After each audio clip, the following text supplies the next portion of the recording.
আমার কোনো স্বামী নেই, পুত্র নেই, ভাতা নেই, পিতা নেই, নেই কোনো আত্মীয় স্বজন। এমনকি মধুসূদন, তুমিও নেই। আমার শুধু আমি আছি।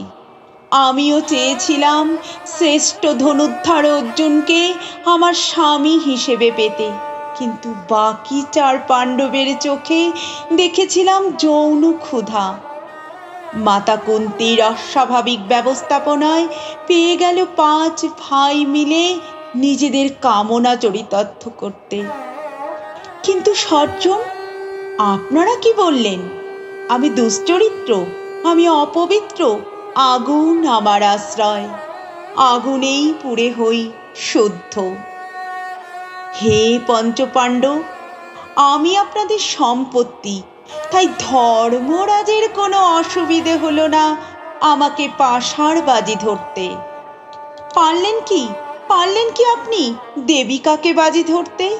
তা কি করে পারবেন? আমি পঞ্চপাণ্ডব ভোগ্যা, আমাকে তো সবাই পারেন যে যার মতো করে ব্যবহার করতে।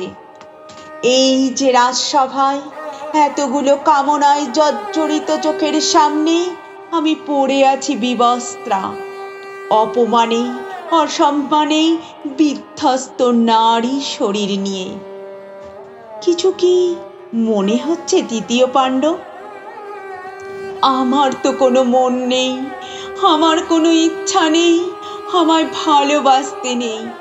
আমি একা, খুব একা, আমি জনম দুঃখিনী। কিন্তু আমি এখন সমস্ত দুঃখ থেকে মুক্তিপ্রাপ্ত। যে সমাজ আমায় সম্মান করতে শেখেনি, যে সমাজ আমার অস্তিত্বকে বারবার করে পদদলিত, যে সমাজের কাছে আমি শুধু যৌন নিপীড়িত এক নারী শরীর মাত্র, সেই সমাজের ধ্বংস অনিবার্য।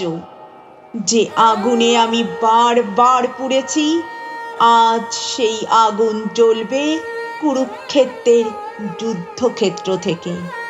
সেই আগুন আজও জ্বলবে আমার, তোমার, সব মেয়ের মনের মাঝে। আজ আমরা জানি সম্মান কেউ কাউকে দেয় না, অর্জন করে নিতে হয়।